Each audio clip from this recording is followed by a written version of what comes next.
Thank you. Thank you.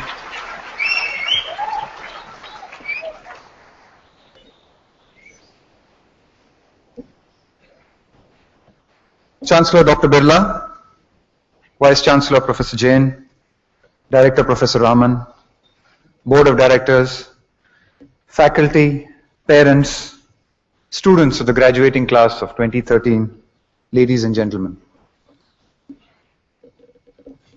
Firstly, I'd like to thank Dr. Birla and Professor Jain for some very kind words. It's an honor and a privilege to be among you today to deliver an address at the graduation ceremony. It is very humbling to visit an institution like BITS that has set a very high standard and made a significant contribution to our nation's progress. Actually, I'm also really lucky.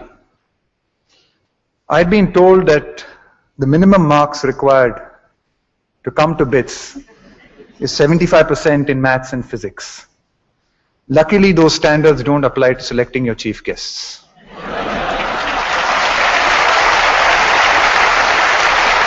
Because if you had seen my 10th standard physics and maths marks, I wouldn't have been allowed close to your gates.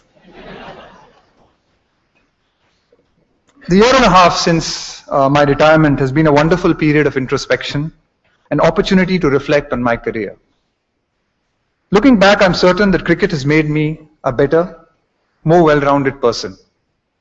It certainly gave me the opportunity to mature personally and the platform to experience both success and failure, learn from them, and accept them both as part of life. I'm often asked for advice on how to be successful. Honestly, there are a million ways to be successful, and I'm nobody to tell you which one is right for you. Each one of us has to find our own path. Having this opportunity to speak to you, I wanted to share a few stories from my own journey in the hope that they might resonate in some way. I'd like you to picture a boy born in a typical middle-class family. I was that boy. What made us somewhat different was that my uncle played alongside C.K. Naidu for the Holkar team, and my dad represented his university team, and he was completely cricket crazy. The radio commentary was always on at home during test matches, and my father followed every single match, whether international or domestic. He took me and my brother along to stadiums to watch the greats in action at every possible opportunity. To his mind, there was no better use of our time. Like any young boy, I hero worshipped my father, and my curiosity about this game that he was so passionate about grew progressively deeper. As I spent more time watching the game with him and playing it in my backyard and on the street, my curiosity gave way to interest. And before long, this interest gave way to love. The seed had been sown. I remember at some point in those early years feeling like I knew deep inside me what I had been born to do. That finding myself in the Dravid household was no accident of birth, it appeared. I learned that sometimes inspiration just stares you in the face. Through my school days, I was getting more and more immersed into my own world of cricket. Winning the inter-school tournament felt like winning the World Cup. Captaining the school and state teams was my greatest mission. However, there is an interesting story from my school days which I would like to tell you. My love for cricket notwithstanding, my parents had the same doubts and fears as any other parents of our time. What was to become of me if all I thought about was cricket? When I was in the 8th standard, they took their concerns to my school principal, Father Coelho. I had just made the state under-15 team for the second year in a row, and the tournament was out of state and during the school term. My parents met Father Coelho and apologetically stated that as my cricket would interfere with my studies and school attendance, they could not ask me to go to play the tournament. They therefore sought his advice on the way forward. Father Coelho, after giving them a patient hearing, told them, "You leave his studies to me, I'll handle that. You let him play cricket. It is a great adventure he is embarking on, and let's support him." I distinctly remember jumping with joy in my principal's office. There were suddenly others who believed in me. and my dream and were committed to supporting me. It felt incredible. Had my school principal agreed with my parents' concerns, there was a chance I would have stopped playing serious cricket altogether, maybe got better marks in maths and physics, and my life would then have followed another script. I learned that sometimes support comes from the most unexpected places and it can make all the difference. In the midst of borrowing class notes and from friends and furiously preparing for school and college exams, at the last minute, I was growing as a cricketer. At the time, we played many league and junior state matches on bouncy matting wickets. We traveled by train across the length and breadth of the country, often in unreserved compartments, staying 5 to 6 in a room, and in some cases. It was a chance to get to know our country and its wide variety of people. The hard sessions in the nets and my performances at the junior level won me a state cap. And before I knew it, I was playing the Ranji Trophy for Karnataka in 1991. I did well using most of the opportunities I got, and I ended up playing some of the best spin bowling I had ever encountered right at the very start of my career in the domestic circuit. Though we did not have the chance to regularly play fast bowling of international quality, I made up some unusual drills for myself. I would get colleagues to throw down wet tennis balls from 15 yards so that I could stimulate what playing the top bowlers might feel like. I got many puzzled looks. To many, it seemed like a waste of time. To me, it felt like essential preparation. For what? For everything that was to come. By this time, I was being talked about as a national probable. I even captained the Indian under-19 team. Question I got wherever I went was, when are you going to play for the country? Now, this is not something that I had any control over, but the question began to dominate my life and my being.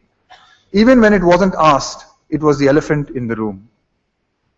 I ended up playing 5 years of domestic cricket before getting my national break. It was frustrating. I remember putting a sticker on my Kinetic Honda which read, "God's delays are not God's denials." As you can see, playing domestic cricket makes you spiritual as well.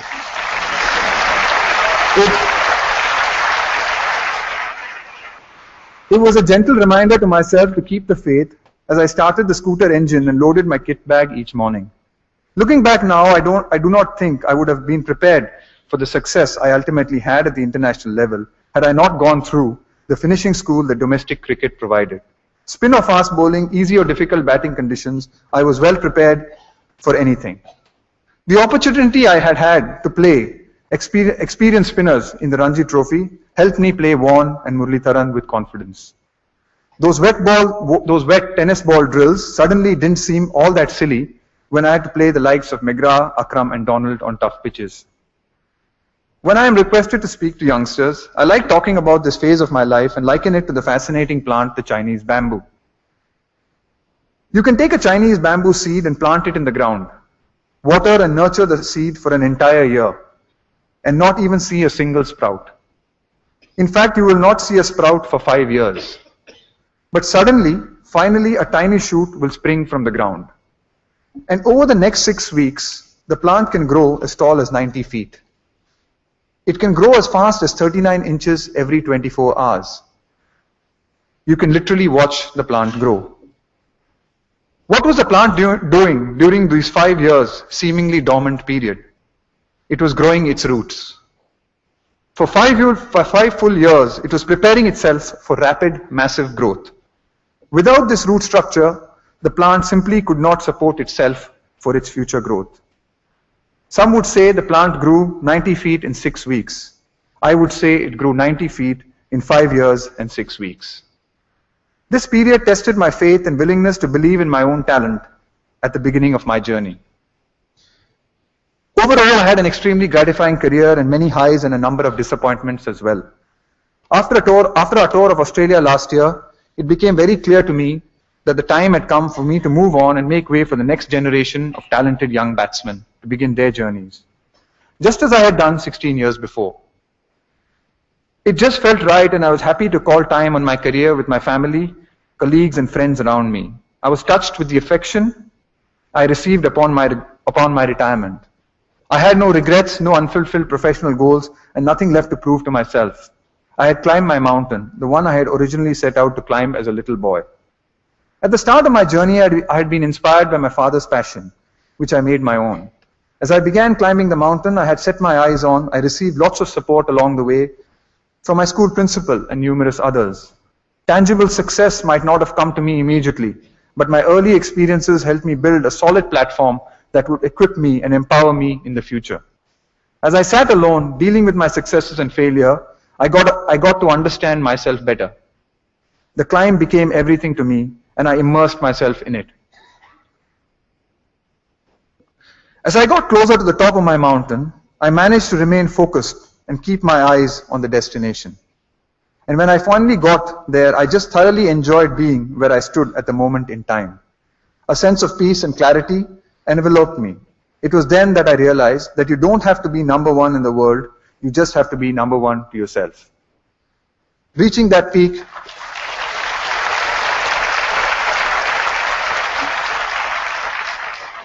Reaching that peak is the highest peak there is.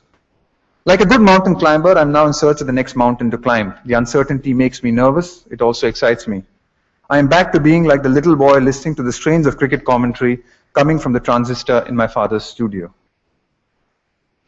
I would like to wish all of you, the graduating class of 2013,